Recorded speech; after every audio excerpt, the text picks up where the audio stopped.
Welcome back to everybody. My name is Paul Forecast, and my job is to chair the next session. Like many of you in the room, I had a childhood passion for wildlife, and I really got into wildlife when I was young. But I also was very fortunate that for the last 25 years, people have paid me to pursue my hobby, which has been absolutely fantastic. My current benefactor or employer is the National Trust, and I'm currently the regional director for them in the east of England. And it's a great pleasure to be chairing this session about special places. It's something that is right at the core of what the National Trust does, is about protecting special places. And in actual fact, one of the very first places that we bought was the oldest nature reserve in the UK, Wicken Fen, which is just 10 miles north of where we are today. So it's great to be here. We are talking about special places, and we've got some really super speakers. We've got 5 speakers coming through, but we're starting with a place that is really special, the Amazon rainforest. Probably few places are so much in the sort of conservation psyche as being places that we love and we want to protect. And it's a great pleasure that we've had somebody here today who's been working for 20 years to save this place. And we've got him here to tell us about the work that he's been doing. Francisco Oliveira, thank you.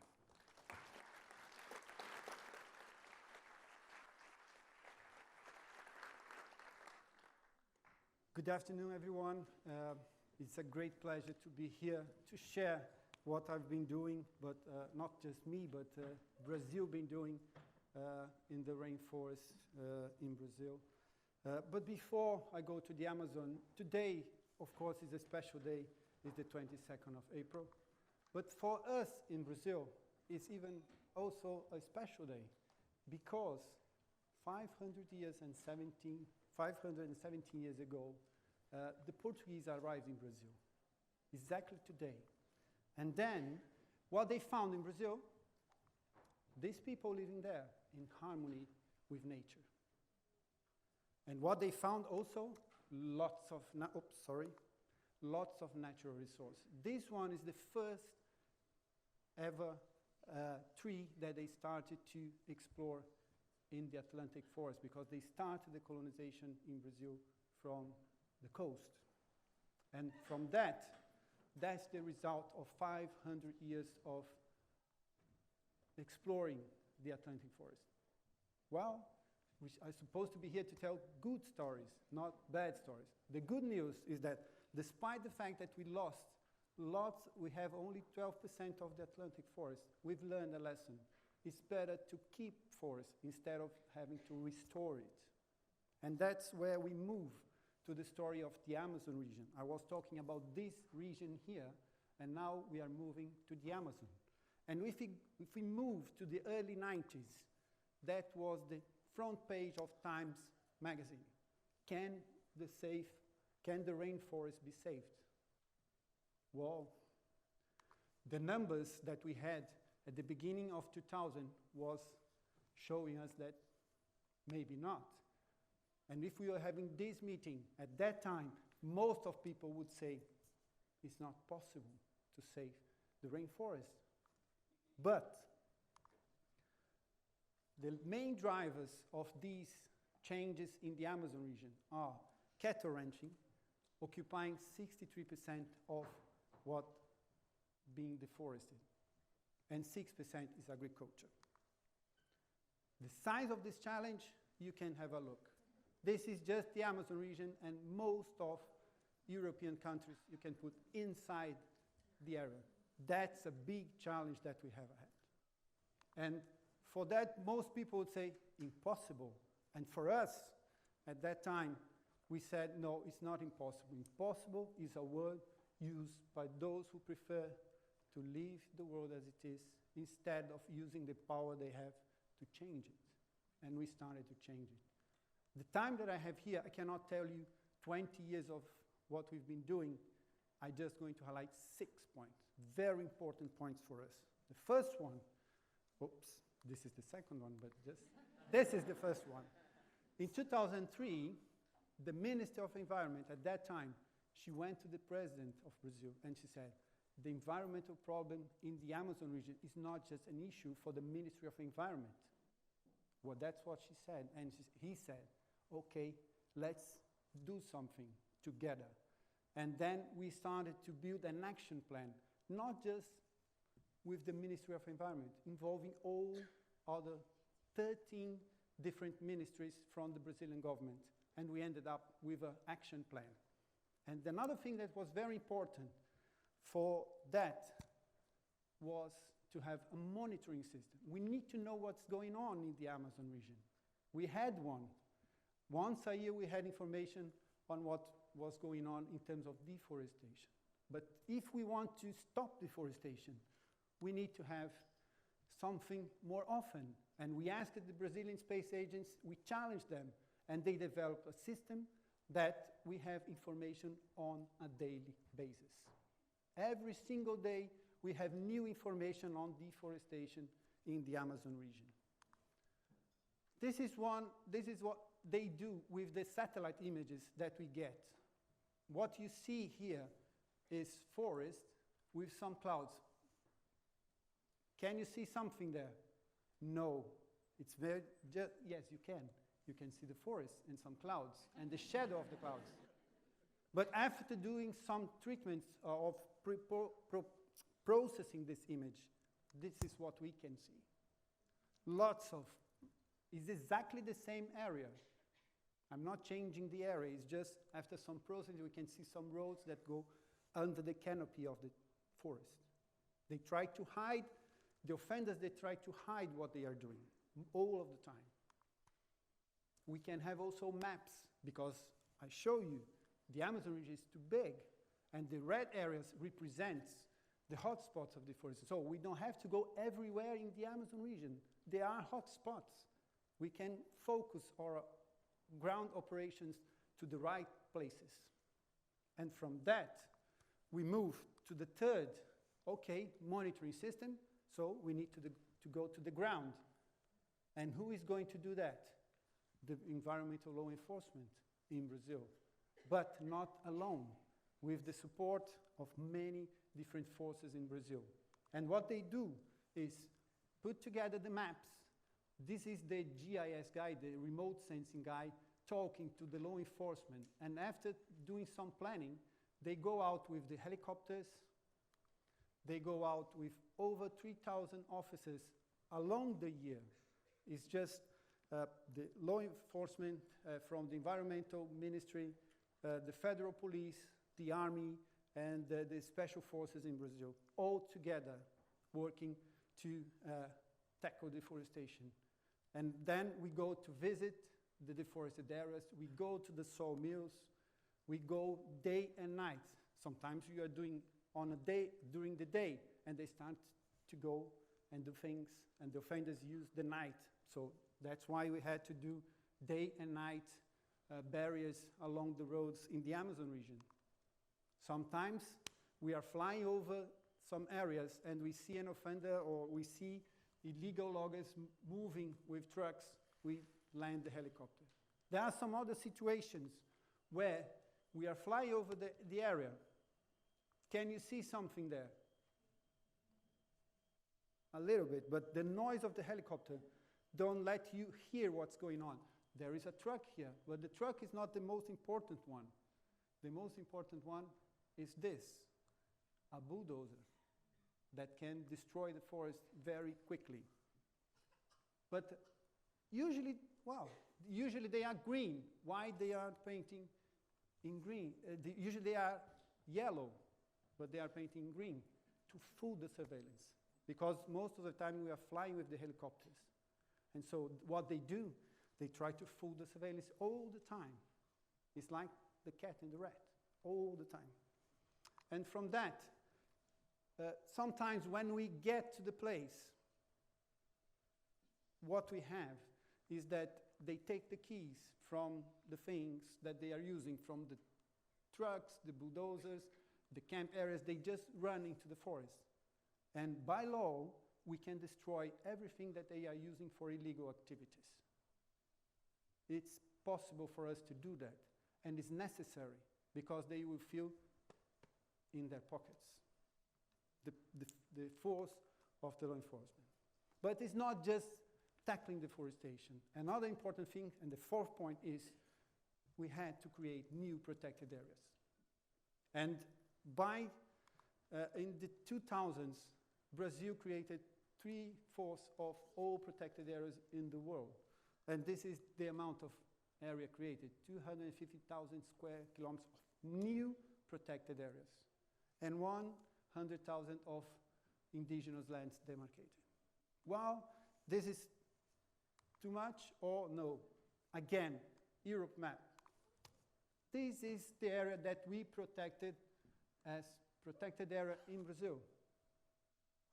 And if you put together indigenous lands, this is what we are protecting in Brazil as public lands. So then we move, okay, this is all the government work. And now moving to the involvement of the state's government, private sector, civil society, all together. And one very important case that we've been working with is the soil moratorium. The soil moratorium says that no one, and these are the organizations that are taking part of it, NGOs, private sector, traders, government, all together sitting. You can imagine that the first meeting were not very friendly, but after 10 years working together, we can respect the positions of the others, and we can have common agreements on what we can do together to reduce the impact of soy in the Amazon region. We have an agreement, so everyone is respecting the agreement. And what we get from that is that we are increasing productivity by 300% from the early 90s to now in terms of soy production.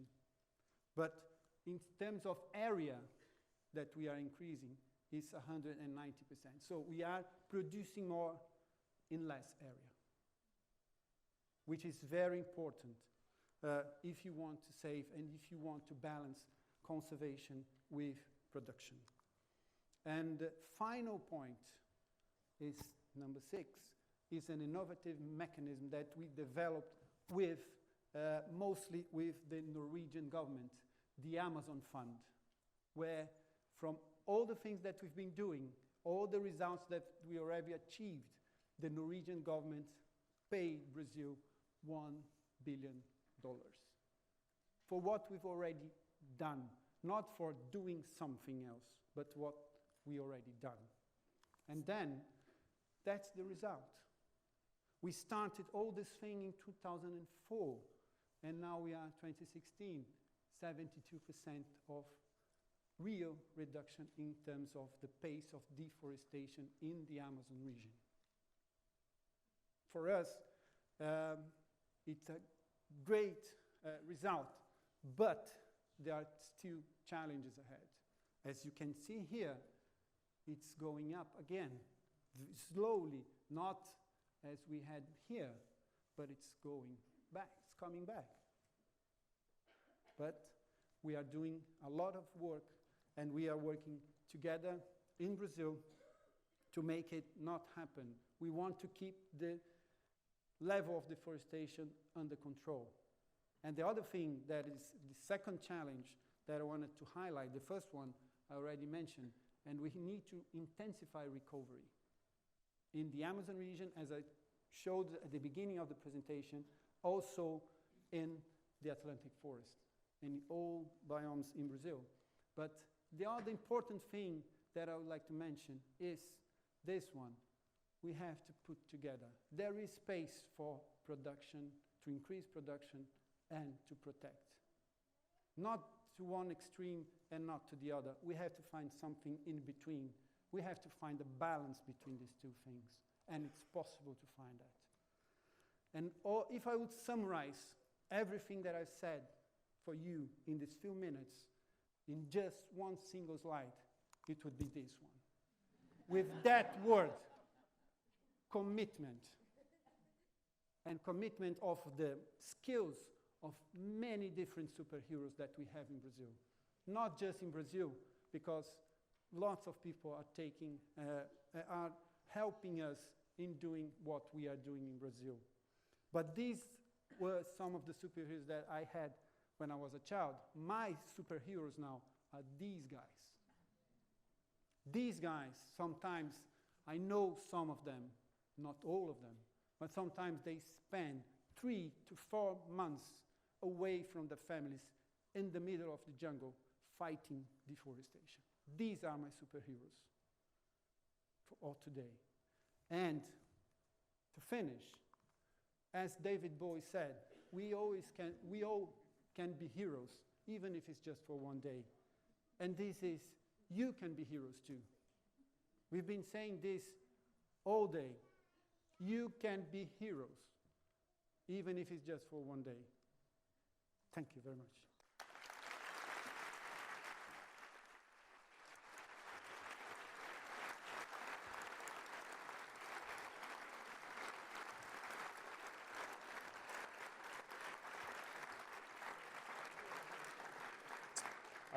Thank you, Francisco. You're certainly my hero. I mean, that was absolutely awe-inspiring. I think when you sort of put up that map of Europe, it gives the sort of context of the scale of the work you're doing. It's absolutely incredible. We are moving now from forests to the seas and oceans, so I'd like to welcome up Dr. Mark Spalding, who's going to be talking to us about his work to protect marine areas around the UK waters and around the UCOT areas. Come. Welcome. Thank you very much.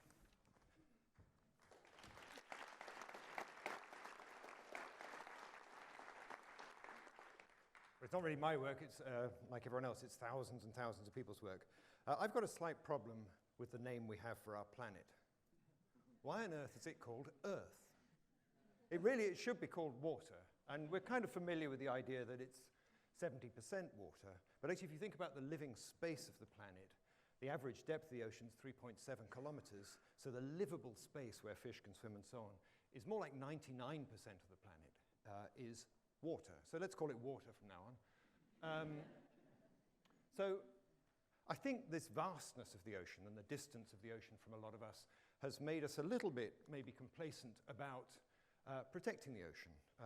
Thomas Huxley, 170 years ago, a great scientist in many ways, made the assured statement that it would be impossible for us to overfish the oceans.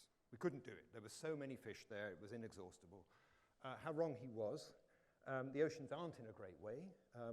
About a third of all fish stocks are now severely overfished. About another half are pretty close to it. So we have a frightening situation there. If you look on the seabed, some of the first things the submarines find now when they go down onto the deep seabed is plastic bottles and tin cans.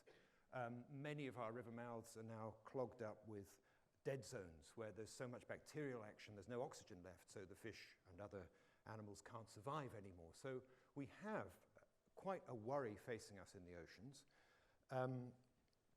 But obviously I'm not going to talk about that. I'm going to talk about the good bit. And we've just heard actually from Brazil, and it's very much the same story. Protected areas, this idea of setting aside parts of the planet, have been a tool of choice in the conservation community for quite a long time, and for good reasons. And we could track back terrestrial protected areas, maybe to William the Conqueror, who set aside the New Forest nearly 1,000 years ago now, and it's been kind of protected in various ways since then. But we were slow on the uptake in the marine environment. And I've got a little graphic to show you here about what that looks like. So in the first few years of my career, and a bit before, we were bouncing along at pretty low levels. So that first figure there is less than 500,000 square kilometers of the world's ocean were protected. That's less than 1/10 of 1% of the ocean, so it's a tiny fraction. Most of that was the Great Barrier Reef. Things moved on, we quadrupled, but we were still at a pretty tiny area. I've put the equivalent country area in here, a little bit like Francisco was doing. So we were kind of at the level of protecting altogether sort of a country's worth of ocean until 2007 or so. And then things changed incredibly in the last few years. And we've moved from protecting sort of these relatively small areas to protecting some of the equivalent area of a large continent. So that's the first message of optimism. We're doing something pretty exciting.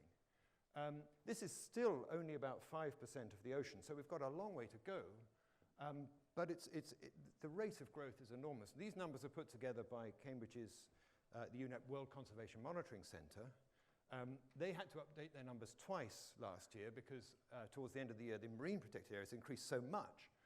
They put out a new number. At the same meeting where they put out the number, Mexico went ahead and announced another 500,000 square kilometers, so that top number's already out of date.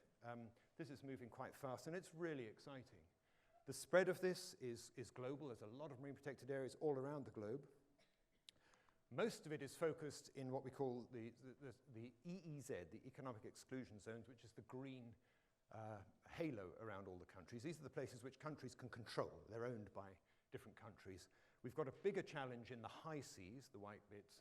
I'm not going to talk about that challenge today. In fact, what I'm going to do now is mix a bit of patriotism with my optimism. The UK is the 5th largest maritime nation in the world. We don't think about that very much, but the UK overseas territories, all the red areas here are UK-controlled waters. UK overseas territories are a tremendous and diverse set of places. So, have I got a pointer? Anyway. Oh, no, that's not a pointer. God. Right. So, in the Eastern Pacific, we have the Pitcairn Islands, fantastic remote coral reefs with a lot of endemic species found nowhere else in the world. We move across to the Atlantic Ocean. There's a whole load of UK territories in and around the Caribbean and up to Bermuda there. Moving south through the Atlantic, we've got a number of mid-ocean volcanic island territories, Ascension, St. Helena, Tristan da Cunha. Those islands are, again, incredibly remote, very hard to get to. Hard for animals to get to, too, so they're not very diverse, but they have huge abundance of species. We heard a bit today, as we were thinking about albatrosses, about the huge southern islands around South Georgia. Fantastic island, 30 million pairs of breeding seabirds on South Georgia and the South Sandwich Islands, 3 million fur seals, so incredible places. That's probably top of my wish list of places to go to. And in the Indian Ocean, the British Indian Ocean Territory, which probably would be on the top of my list of places to go to, except I manage to go there every year because it's part of my job, so lucky me. So the UK is actually a tremendous place. We've got a lot of coral reefs. The British Indian Ocean Territory, Cayman Islands, Turks and Caicos. We're actually the 13th largest coral reef nation in the world. And a lot of people sitting in the UK are not aware of that. We've got more coral reefs than the Bahamas or Florida. So that's important too. But I want to talk about what Britain's doing in terms of protecting these resources, because we're really starting to make quite big commitments on this front. So South Georgia and the South Sandwich Islands, 1 million square kilometres of ocean, are managed very well. The fisheries are well managed. Some areas are closed to fisheries. And so we're doing a great job. In the British Indian Ocean Territory, what was the world's largest no-take, no commercial fishing allowed at all, was set up in 2010, and it held the top spot for about 6 years. Just been knocked off the top spot now, but that's 640,000 square kilometres, 2.5 times the land area of the UK. Last year, we had a big influence on that graph I showed you because we declared St. Helena and Pitcairn as very large marine protected areas. Closer to home, we're doing quite a good job. We could certainly do more, but I don't want to knock what we've done. We're at 17% of the UK waters now, so that's not too bad either. And just maybe more patriotism creeping in here, but just to show you how well we're doing compared to everyone else. So these are the 5 largest maritime nations in the world. So the US, quarter of its waters, France, a bit less, 17%, Australia, not bad, 36%, a little over a third. Russia, here's the UK, and that was meant to come later, but if we declare, as we've promised to do, the waters around Henderson Island and around Tristan da Cunha, we'll be up at 60% of the waters under Britain's control will be within protected areas, marine protected areas. Just to give you a sense of what it's like, I have a wonderful job for 30 days a year. I'm the Chief Science Advisor to the government of the British Indian Ocean Territory, so I go out once a year. And last November I was there with, and I sort of try and find whatever opportunity I can. I was able to go out with some US Navy divers to collect some temperature loggers that we had in some of the corals. So US Navy divers, you can probably imagine them, huge guys, and even in their swimming trunks, they sort of look bulletproof. They're sort of kind of extraordinary, all tattoos and muscles, and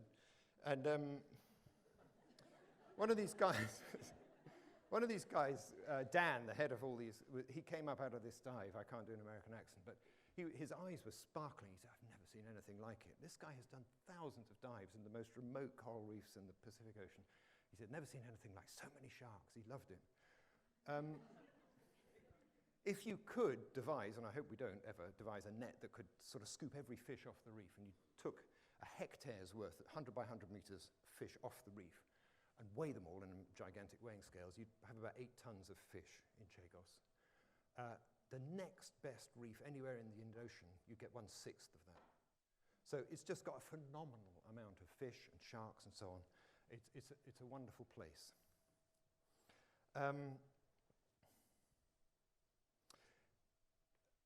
I've enthused about it and I've showed you some maps and some numbers, but really we're not going to get anywhere with marine protected areas unless they actually have teeth, they do something. And that's tremendously important. We talk sometimes about paper parks and how ineffective they can be. It's a real challenge. If you stand on top of a boat, so actually, next bit, yeah, these are our patrol vessels in some of our overseas territories. If you stand on top of one of those boats and look out as far as you can, you'll see about 11 kilometers. If you turn that into a radius of a circle, you'll see about 400 square kilometers or so, which is about 0.06% of the area they're trying to patrol. So they've got an almost impossible task to try and patrol these waters. And here's a little bit of what they're up against. These 3 boats are actually all the same boat. It was called the Yongding, but it's had 12 names since 1990. It's an illegal fishing boat. It keeps changing its name. It keeps changing its flag state.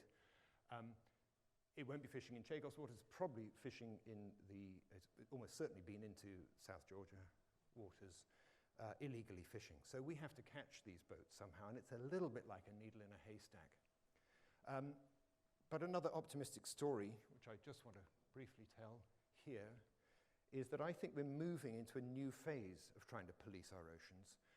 From this almost impossible task of scanning the horizon, we've got new tools to hand. So a lot of vessels have what's called an automatic identification system in the vessels. It transmits in real time where the vessel is. It's a collision avoidance system to stop ships bumping into each other at night. A lot of larger fishing boats have it. And it's public access information, so you can see where boats are. You can see how fast they're moving. You can see how they're moving. And people have worked out that actually you can also see if they're fishing or not fishing. Because a boat slows down when it's fishing. It might zigzag depending on what it's doing. So you can actually write an algorithm that will tell you if the boat is moving, transiting, or fishing. So a year and a half ago, a guy called Bjorn was sitting at his desk in West Virginia looking at some of these patterns, and he noticed a boat in Palau, which was on the other side of the planet, almost exactly. And he said, that boat's fishing.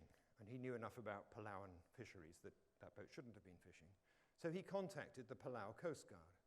And the Palau Coast Guard decided to try and intercept the vessel. It wasn't this vessel, but it was very like it, a Taiwanese fishing vessel. They gave chase. They kept in contact with Bjorn behind his computer in West Virginia. And he was able to tell them where it was heading, so they were able to intercept. And they caught it before it got to the edge of its economic exclusion zone. They arrested it, and it was full of shark fins and other things that it shouldn't have been catching, tuna. So I see that as a message of hope, because suddenly we've got a whole new method of finding illegal activities. We're trialing things like wave gliders, which they look like giant surfboards, but they're wave-powered, and you can put anything you want on them, but you can put cameras, you can put acoustic devices, so you can listen, you can look, you can put radar on them. They're wave and solar powered. They send these things out for a year at a time. You can sit behind your laptop in your living room and you can direct it where to go. You can listen or you can see what it can see. And if it sees something illegal, you can send people out to catch it. So I think technology could work in our favor for some of this stuff. But there's another thing which is absolutely critical to making marine protected areas work. So again, I really don't want to just be people to walk away and think, isn't it great, we're doing lots of it, but we've got to do it in a way that works. The other critical thing, which a lot of other people have already mentioned, of course, is people. We've got to engage people. So this is a colleague of William's who was on stage earlier in the middle, Richard Hayward. He's a 7th generation oysterman from Essex. So his family records, and he's got the logbooks, go back to the 1700s. His son's now fishing as well, so they've got an 8th generation in there. If anyone has a right to use our ocean, surely you'd have a hard job saying he doesn't. I mean, he does. Of course he does. If you're going to try and look after the resources in the ocean, you've got to engage everyone who has a claim. And the reason I scattered some of these other pictures is there's a heck of a lot of people with a claim to use the oceans. For tourism, for sort of massive industrial fishing, recreational fishing, now for sort of renewable energy and so on. The only way you're going to build a protected area that's going to work is if you bring everyone in and have them want it too. And that's why Lena and William's story in the previous session was such a good one, because we've got people who are working together, and the stories this morning about the albatross. We've got the fishermen working with the fishermen working with the conservation organisations. So just the last little bit of this story was really to talk about what we've done around the UK, mainland UK waters. And we've got a long way to go, and this is more an optimism that we know where to go rather than that we've done it. But a few years ago, the UK government decided to set up what we were going to call marine conservation zones. In pursuing that, the mandate really was to build what we called ecologically coherent networks of protected areas. So we set these various targets for particular species, particular habitats that we needed to set aside. We needed to set aside them in sufficient quantity that they were going to protect, whether it might be seagrasses or oyster beds. And we needed to have connectivity so that the sperm and the eggs might be able to move from one place to the other. You could maintain these systems.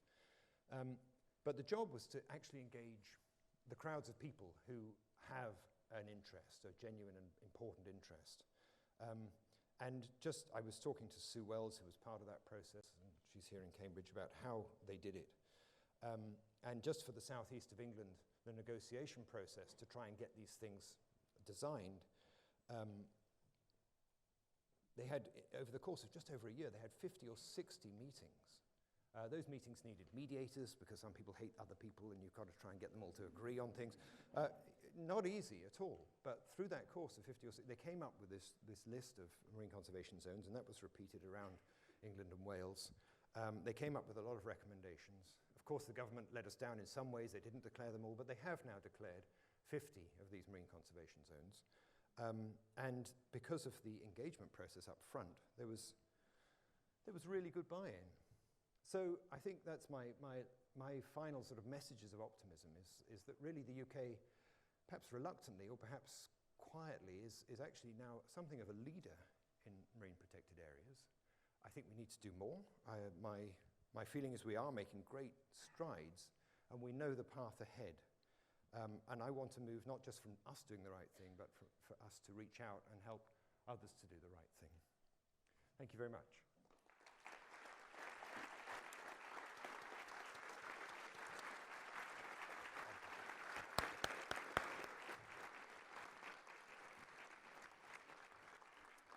Mark, that was fantastic. I think the images were absolutely inspirational. I think what you've achieved is inspirational. I think it was a reminder to me that a lot of things are coming through today, the sort of power of people, but actually the use of technology in conservation is really sort of coming through as a theme. Our next speaker, I think, illustrates how conservation is not just done by conservationists. It's often done by industry, and working positively with industry can be an incredibly sort of effective way of getting things done. Paul Eaves works for AECOM. He's going to join us now to talk about a project on the Essex coast, which is the Wallasea Wild Coast project. And as I say, a really good example of where industry is playing a major role. Welcome, Paul.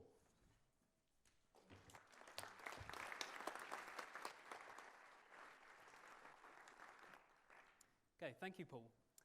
As Paul mentioned, I'm actually not from the conservation side of things. I'm in fact a civil engineer. So my day-to-day job involves the design of roads, railways, bridges, using materials like concrete and steel. So not typically something you'd associate with environmental aspects or conservation. But the project I'm here to talk to you today about is the Wallasea Island Wild Coast project. And it is actually a project that came about by a unique partnership by Crossrail and the RSPB that meant the construction of a railway could enable the development and construction of a unique special place on the Essex coastline. To give you some context of where the island is itself, it's in the south of East Anglia, approximately 10 kilometres north of Southend-on-Sea. The island is an area of approximately 740 hectares, so around 2.5 times the size of the City of London, which you can see to the west, over there, west of the island there. The island itself is bordered by the River Crouch to the north and the River Roach to the east and the south, and the North Sea is located around 6 kilometres to the east. To give you an idea of the history of the island and how the project came around and why its development is so important, I thought I'd just briefly run through the history and how the island has changed over the years. So, pre-1930s, the island was part of a sort of rugged salt marsh, mud-flat landscape of the Essex coastline, which was quite typical of the area. And the island was, in fact, originally 5 smaller salt marsh islands. These were typically used for small livestock grazing, sheep, various small holdings, but typically, low-impact stuff, maybe a small amount of arable farming. Going towards the 1930s, the island was increasingly used for arable farming, and some small sea defences were put up to try and reclaim some of that land. In the 1930s, the island was completely enclosed by quite high, reasonably sized sea defences, and the island was drained. And this enabled large-scale arable farming to take place across the island. Now, this was quite a typical development of the Essex coastline over the last 400 years, and in fact, over those 400 years, 91% of Essex's salt marsh landscape has been lost. This is predominantly due to land reclamation, and more recently due to coastal erosion and rising sea levels. So you can see that 91% is a staggering loss of habitat. So the RSPB were really keen to try and combat this and reverse the change. And we're here today to talk about stories of hope. So this is something the RSPB really were doing to improve the situation. In the year 2000, the RSPB approached the owners of Wallasea Island with their vision for what could happen and what they wanted to do with the island itself. This illustration here shows their vision and where they see the island being in the future. It actually says 2019 there. They're running a bit behind progress on that programme, and there's been some slight changes, but essentially what they're looking to do is to create diverse salt marsh habitats around the island with lagoons, creeks, pools, and essentially revert the island back to its natural state.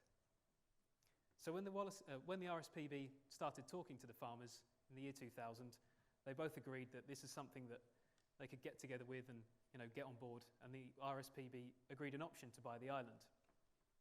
At the time, the island was obviously arable land surrounded by sea defences, and the land was actually lower than mean sea level, which meant that if the sea defences did fail, did flood, the island would flood and bring approximately 11 million cubic metres of water onto the island. Now obviously this is a vast quantity of water, and it would cause significant amount of damage to the surrounding estuary. So the RSPB needed to come up with a solution that would mean that less water came onto the island in the event of a flood. I mean, they were eventually looking to open the island up to the wider estuary, so they needed to come up with a way of reducing this amount of water. What they did was come up with a scheme that's known as managed realignment, whereby you raise ground levels on the island and then essentially fill the void that would be filled with the water. So you're reducing the amount of water that comes onto the island in a flood event. It also means they can landscape the island, so they can use all the material to create various lagoons, creeks, features that would create a diverse habitat and a range of different areas that would attract different species to the island. So they had an opportunity here, but what they needed was a vast quantity of material to fill the island. It was estimated they would need around 7.2 million cubic metres of material to complete this vision. Around about the same time, early to mid-2000s, Crossrail was beginning to gather momentum. And for those of you that don't know, Crossrail is the construction of a new railway line across London and is sometimes referred to as the £15 billion railway. It's in fact Europe's largest construction project, and involves input from people all around the UK and all around the world. The train line runs from Reading in the west to Shenfield and Abbeywood in the east, with the central section here shown in pink running beneath central London. The section running beneath central London is in twin-bore tunnels, approximately 21 kilometres of tunnel, and these are up to 40 metres below ground. Now, these tunnels need to be extremely large diameter because they're big trains with Crossrail, and they need to be quite deep because they need to get below London's existing infrastructure, weave around all the existing tube lines and building foundations that were already in place. To dig these tunnels, Crossrail had 8 tunnel boring machines, extremely large pieces of equipment that ran 24/7, drilling holes underneath London.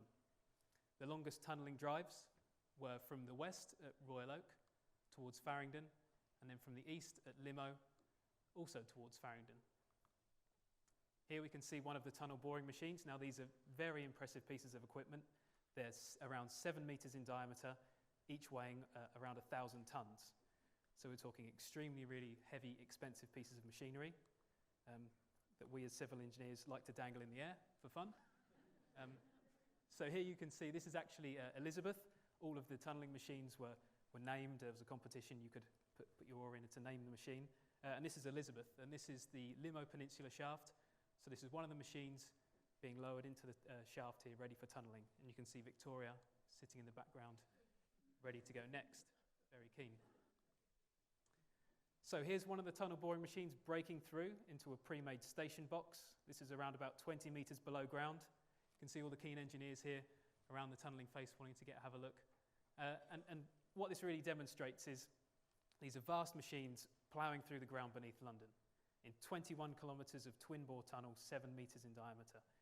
So obviously this is going to generate a vast amount of material.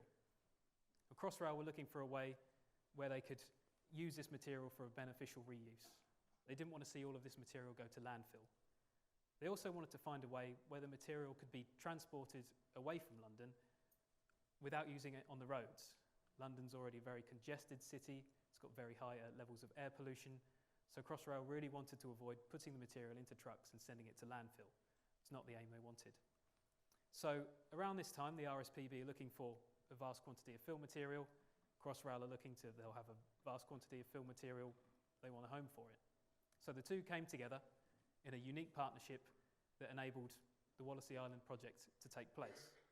An agreement was signed between Crossrail and the RSPB, and Crossrail made a commitment to deliver at least 3 million tonnes of material to Wallasea Island. Now, to get the material to the island, obviously I mentioned Crossrail wanted to avoid taking it by road, so they devised a way whereby the material could come straight from the face of the tunnel boring machines on conveyor belts and be loaded onto trains. Here we see one of the trains approaching the Northfleet terminal. This has come from the Royal Oak tunnelling site in the west of London.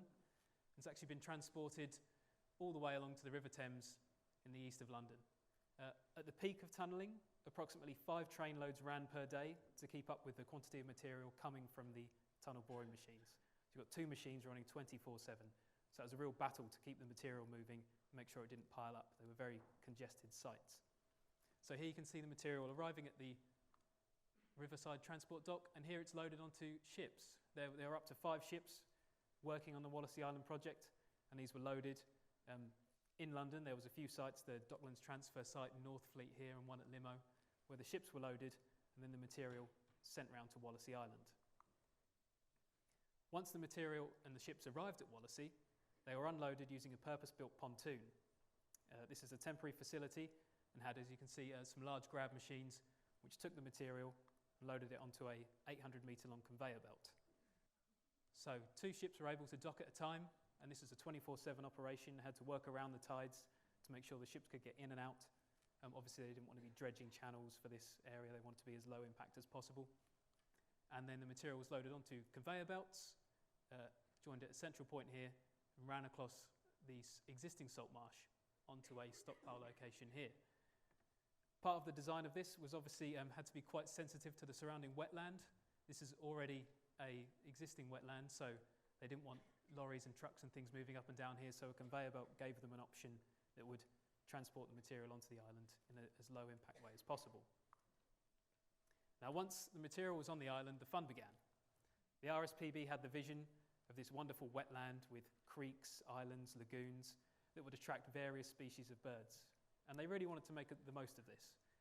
They also had to fill the island up enough so that when the old sea walls were breached and the water came onto the island, they didn't disturb the surrounding estuary. So to do this, we designed what is known as Cell 1. This is the area of the island that Crossrail had committed to delivering on behalf or for the RSPB. And we designed this using a 3D ground model. Now this is actually something in the engineering office will come up, draw this, and this is our template for the island. This is what we want to create. And then we give this to the contractor, and he beams this up to a GPS satellite, which then goes down to his machines, and they can use this so that they know exactly where to place every single piece of earth on the island. All of the machines are GPS controlled. They know exactly where to put the material, and it means it goes in the right place first time, so we don't have to keep on going back and changing things.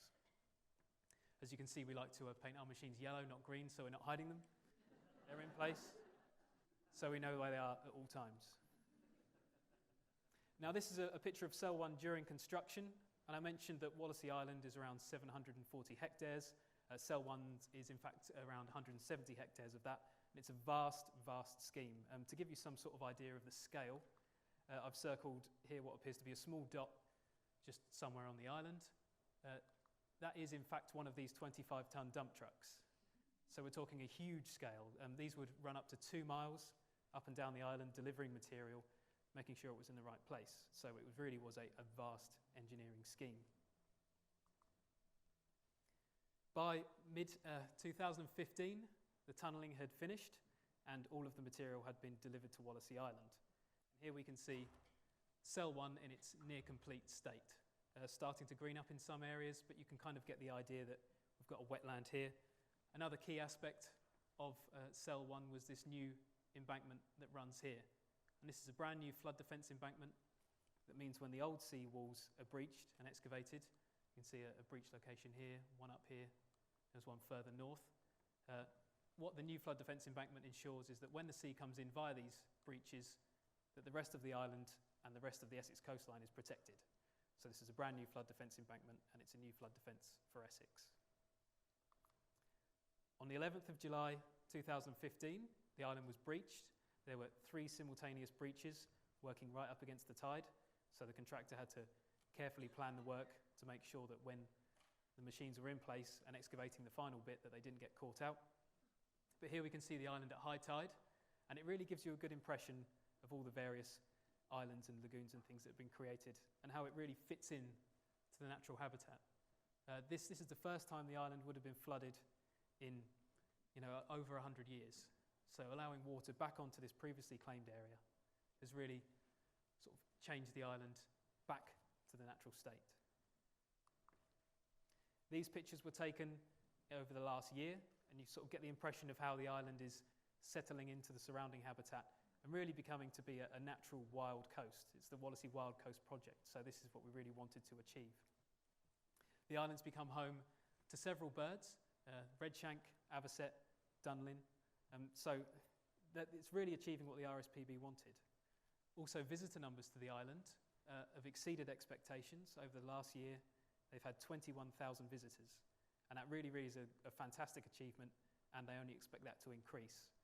The Wallasea Island Wild Coast Project is still developing. There are more areas to generate and change on the island, and the RSPB will be introducing visitor facilities, bird hides, access and footpaths, so you can really go and have a look and really get in touch with this area of the Essex coastline for yourself.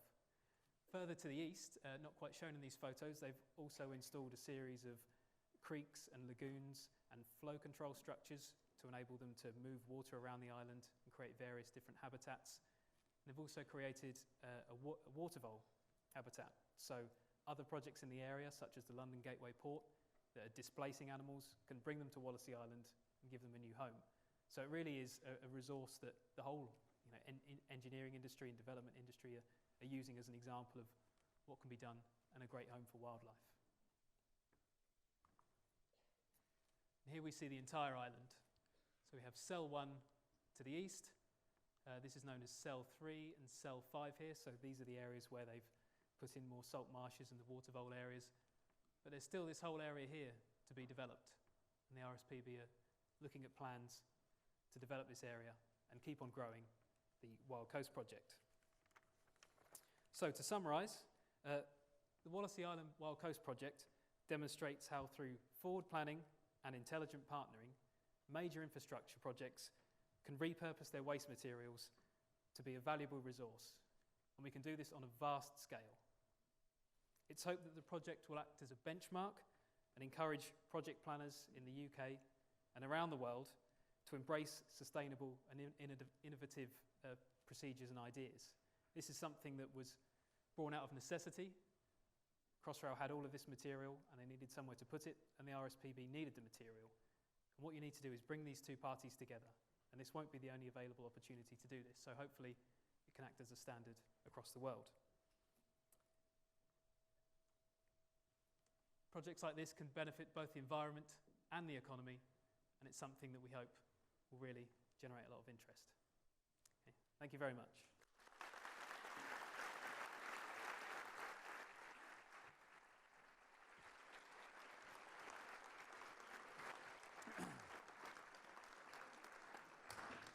That was amazing, Paul. I think there's a really nice synergy in there. So if you think that Crossrail are creating green transport within London, which is tackling climate change, they're also putting back habitats that have been lost through climate change, particularly salt marsh and mud flats that have been affected by sort of coastal sea level rise. Our next speaker is Brian Eversham, and he's the Chief Executive for the Bedfordshire, Cambridgeshire and Northamptonshire Wildlife Trusts. He is a great man with a great vision, and he also, as part of that, is putting to his projects that same epitaph of great. He's going to share with us his work to restore the fenlands of Cambridgeshire and Lincolnshire. Brian, lovely. Thank you.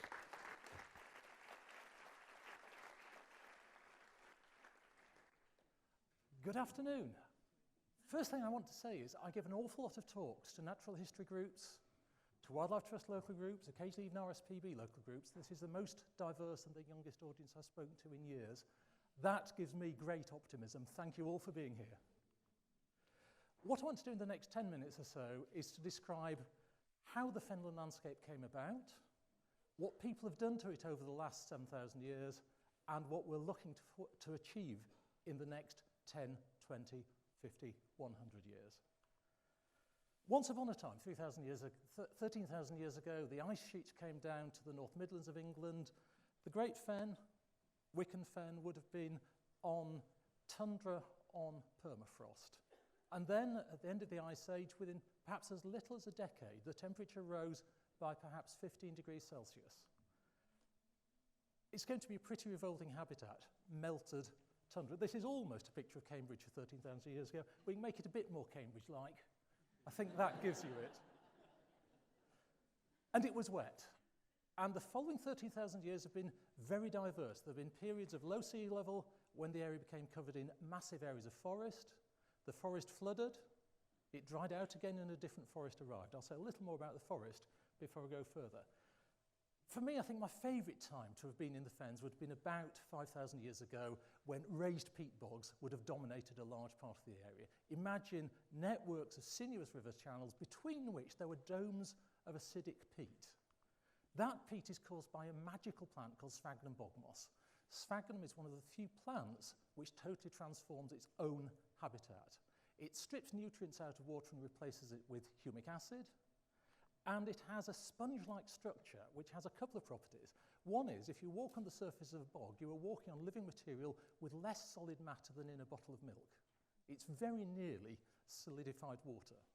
Its second property is capillary action. You can raise water up as it grows to create domes 10 metres deep, raising the water 10 metres above the surrounding land. And in Cambridge, 10 metres is very, very high indeed. It also has great preservative properties, so that peatlands are great places to look at landscape history. This map of carbon density in the context of climate change, I think, is hugely important. Our peatlands are our biggest carbon store. If we destroy and lose those, we are releasing that carbon and exacerbating climate change. If you know your British geography, nearly all the dark soils there, all the dark peat areas, are in the uplands. The only extensive lowland peats are in places like the Somerset Levels, the Humberhead Levels, the Norfolk Broad, but by far the largest area of lowland peat is the Fen Basin, just to the north of Cambridge and going right into Lincolnshire. Within that area, we've got some fantastic archaeological deposits, very well preserved, so we know a lot about human activity in the Bronze Age. I'm rather more interested in the wildlife of the Bronze Age. The so-called bog oaks, which in Cambridge are very often bog pines, contain an insect fauna unlike anything present anywhere else in the world today. In the Bronze Age of Eastern England, you could find giant Camponotus ants that you'd now see in the spruce woods of Scandinavia. Jewel beetles you'd have to travel to the Pyrenees for. Other beetles you can only find in the forests of eastern Poland. Nowhere existing in Europe has the insect fauna that we had in Cambridge. So although I'm here to be optimistic, I do bemoan the loss of real ancient Atlantic coast forests. The fragments we have today are a shadow of Cambridgeshire in the Bronze Age. The peat, though, has other properties. For many centuries, it's been dug and dried and used as fuel. Ancient monastic settlements and local villages will have cut peat in the fens for 500 years. The Dutch drainage engineers did their best to dry out the area, and the only area that they really failed in, which is the focus of much of this talk, is south of Peterborough around Wallasea Mere. The largest lake in lowland England survived until 1851. Until then, no pump had been powerful enough to shift the water out of that lake faster than it flooded in from the great mountainous heights of the Huntingdonshire Highlands, which are all of 20 metres above sea level. And within 10 years of the drainage of Wallasea Mere, it was one of the most productive areas of arable land in the country.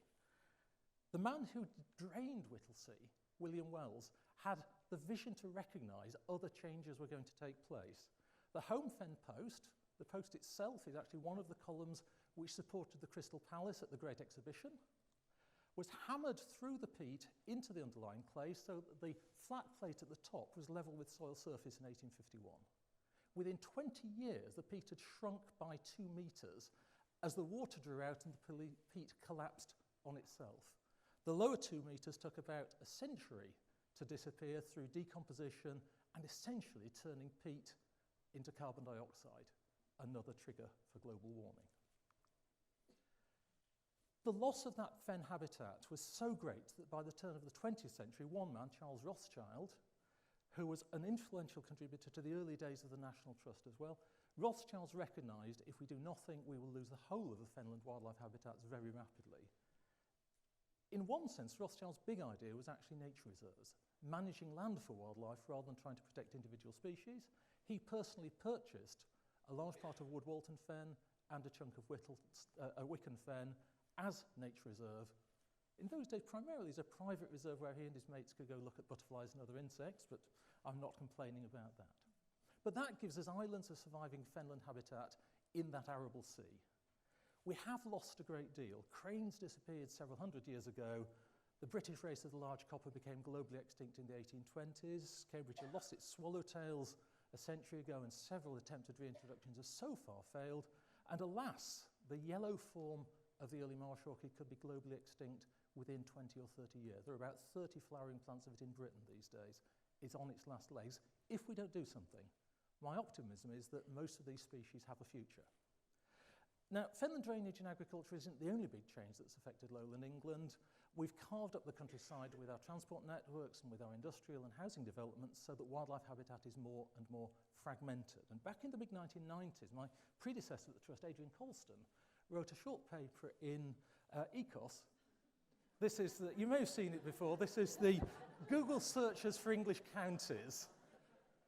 Adrian identified what he called the black hole. He wrote a paper, Conservation of the Black Hole, looking at the 6 English counties, Cambridgeshire, Beds and Northants, which is my patch, Leicester and Rutland, Warwickshire, and Birmingham, the Black Country. Those 6 counties are the only part of Britain with less than half the national average of protected areas. SSSIs make up about 3% of those areas, and the boring bit at the top left is Cumbria, which is 19% sites of special scientific interest. And Adrian's idea was that essentially the status quo is not good enough. When you get down to 3% protected areas, about 5% nature reserves, you have lost the battle if you simply defend what still survives. We have to recreate and to restore if we're going to... I best move on, people are giggling too much at their own counties. The vision that came from recognising the status quo is not good enough was the Wickham vision and the Great Fen, two parallel schemes around the surviving national nature reserves and with multiple aims. In the Great Fen, we talk about the social and the economic benefit, the cultural, even the spiritual benefit, which is something we, I think, pay too little attention to. Access to high-quality green space for local people is a vital human right, which we dispense with at our long-term peril. At the Great Fen, where various of my colleagues have spent the last 15 years of their lives working with initially hostile and later quite sympathetic farmers, we have on the left the two national nature reserves, the rectangle of Woodwalton Fen, the triangular wedge of Home Fen. Home Fen, the largest birchwood in England, which I have to say is really damning with faint praise if you're looking at a fenland or indeed a raised peatbog. To call it a birchwood is pretty insulting, and we'll get around to doing something about that. On the right is a 100-year vision for the 9,000 acres that we like the Great Fen to be. The dark green is nature reserve already. The bright green is what we've bought in the first 15 years. So we're over halfway there in not much over a decade, and the rest is in our sights. Here's a computer artist model of where we could get to by the end of the century, including restoring quite large areas of open water on the site of Whittlesea Mere, even if the mere itself still stands up a little high and isn't quite there. But thousands of acres of reed bed, sedge bed, wet grassland, and my big dream, sphagnum colonisation of the reigniting of the raised bog, the idea that the sphagnum can start rising above the land surface and recreating what we lost in the 19th century. And the methodology is comparatively simple. Ploughed arable peat is dry and powdery and blows away, so you plant it with a simple grass seed mix and you gradually raise the water while introducing livestock. The grass stabilises it. Within a couple of years, it's stable and slightly damp. Within 5 years, it can be damp enough to look very different and to start restoring that fen wildlife. Many species are benefiting already. We don't actually have breeding cranes. We have had mating cranes, and we've had family parties coming back bringing their kids to see the area. So it's not long before the cranes will breed in the Cambridgeshire Fens once again. That picture isn't quite as gloomy as it might look. There are interesting water beetles in the ditch, and there haven't been enough beetles today. They're clearly at the heart of British conservation. That's not a bad ditch for beetles, but it's an unhappy ditch in context. Modify it and give it more shallow, squidgy bits at the edge, and put grassland down at the side, and within 3 years you've transformed it into a beautiful habitat with rare stoneworts and pondweeds and water violets, plenty of water beetles. The biggest concentration of water voles in Britain is now in fen ditches. This is progress. And areas which 5 years ago were oilseed rape and winter wheat and root crops, the only time in my life I think that I've seen a wildlife charity buy fields with 90 tonnes of rotting onions as one of the bonuses our neighbours left us.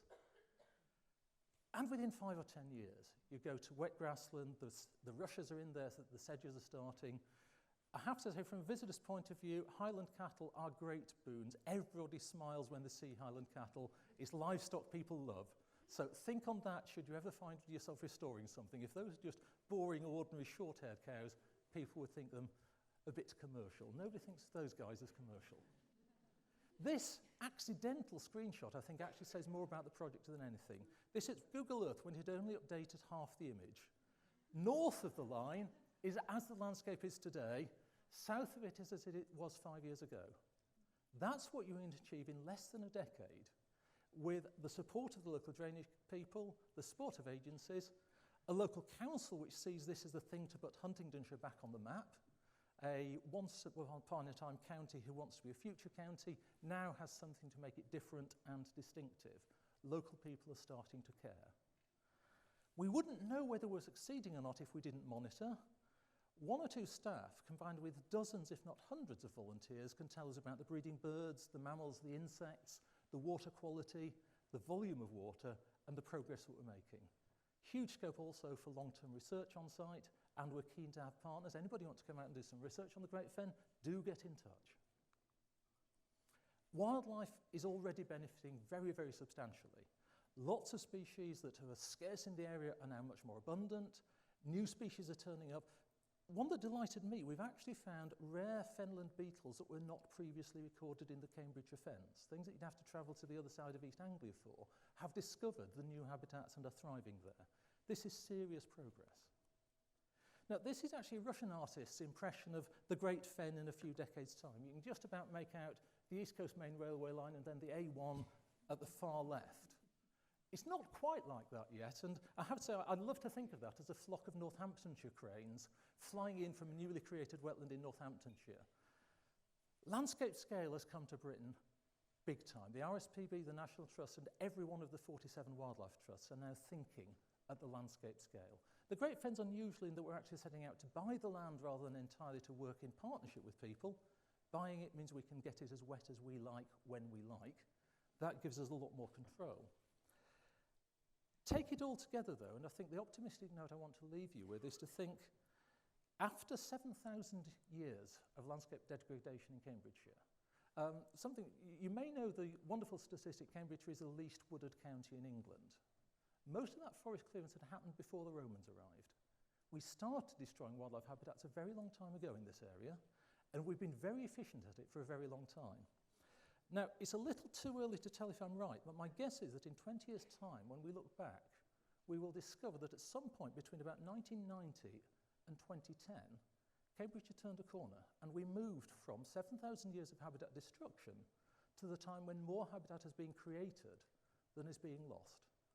And we could be one of the first places in Britain to achieve that accolade, and I hope I'm around to see it when it can be proven. So that's where we're at. Do come and have a look at the Great Fen. Go up the road, have a look at Wicken Fen, and remember, if you think we seem to be a bit fen-rich in this area, the Norfolk Broads would not be much of a tourist attraction if it was the Norfolk Broad. We need multiple large wetlands for wetland restoration really to work. Thank you very much indeed.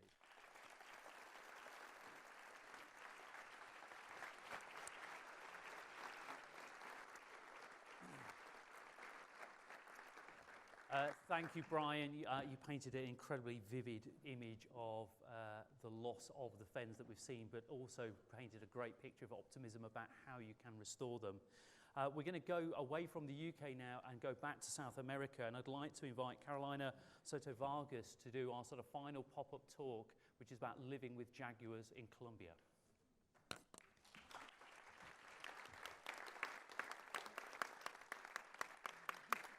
Hello everyone, I'm Carolina and I'm going to tell you a story about jaguars and people in Colombia. 5 years ago, I was working for an NGO called Panthera. One day I was at the office and I received a call. A small NGO was calling us because they were really concerned about a special place in Colombia. This area is close to a national park, it's in the east of the country, and is located close to a national park. They were very concerned because the community was really upset because a big animal was killing their cattle. It's very obvious, you can guess. The big animal was a jaguar. We were very concerned because on one side we were very happy. I mean, having the record of a jaguar is very difficult, but also we were really concerned because the livestock was the main livelihood for the people. So we needed to have a solution for that. We need to help the community, but also we needed to save the jaguar. So we came up with that idea, we went there, we talked with the community, we talked to the local NGO, and we decided that the best thing we could do was to improve the system that they already have. So the first step is we need to change the current livestock system that they were using. So we proposed new silvopastoral techniques, we proposed live fences, we changed the way they were managing the cattle. Additionally, the main issue was that the jaguar was killing the cattle, so we need to do something for that. We proposed a new system of fences, we set some solar panels, and then we create a system of electric fences. They were very, very happy about it because the jaguar was not going to kill the cattle anymore, but also for the first time they had access to electricity in that community. So after that, we made it, we helped the community, but now what? We need the community to help us because we need to save the jaguar. So the next step is we needed a corridor. This area was close to a river called the Purare River, and we needed to do something because the cattle was going there was overgrazing, so we need to do something. What we need to create a corridor. They help us with the process, they help us with the restoration, and now we can say we have the first jaguar corridor in Colombia. What happened next? It was 6 years ago. Now, today, if you go there and you ask the question, what do you think about the jaguar? It's not the bad cat anymore. Now, if you ask him, what do you think about the jaguar? Well, the jaguar is the butterfly tiger. Now they love the jaguar. Well, that's such an improvement. Additionally, they are keeping the sustainable practices. They are really engaged in conservation.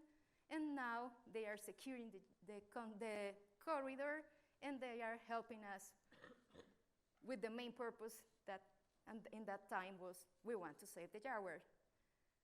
Today, the community is doing the same in other villages. People are really, really excited about the project. And now, if we go there, we are setting cameras, we have the jaguar, we have peccaries, we have happy people living there, so we know that it's possible, and it's the combination. People working together, community engaged with conservation, and now there is hope. There is hope for jaguars, and there is hope for people living around jaguars. So, thank you.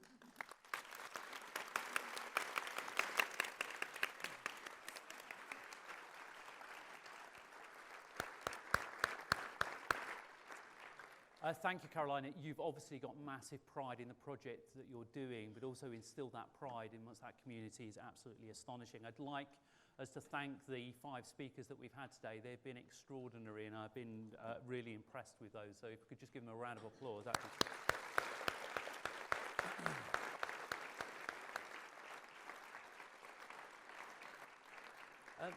Just want to sum up with some take-home messages and some domestic things that I need to sort of tell you. So I think the take-home that I had from all 5 talks today is that the protection of special places matter in terms of delivering conservation, but matter to the people that do it and matter to the communities. It's really interesting to see how conservation is changing, with technology being more of a part, working with other individuals that might have not been the normal bedfellows, like industry, is really coming through. But the other thing that I sort of take from today is kind of inspiration. It's really lovely to look out in the audience. And a bit like Brian, often I'm giving talks to people who are kind of the, people of my generation and kind of the usual suspects. And I think to see the next generation of conservationists sat in this room is so inspiring. And we've talked a lot today about the inspiration of what individuals can do. And I just want to sort of draw from my own organisation, the National Trust, that a lady called Octavia Hill 100 years ago, who lived in Wisbech, started the National Trust. It's really easy to kind of think of these organisations as always being big. Actually, they started from an individual who felt that there was a lack of equality for people to have access to beautiful, nature-rich places. So if that one person can make a difference, then you can too. And as a reminder, for the last hour, you have your opportunity to go up to the sort of various forums and to the sort of festival areas and make your pledges about what you're going to do. I look forward to seeing many of you sort of coming through the conservation ranks and having you come and present the wonderful work that you do. So thank you very much for coming. Enjoy the rest of your day.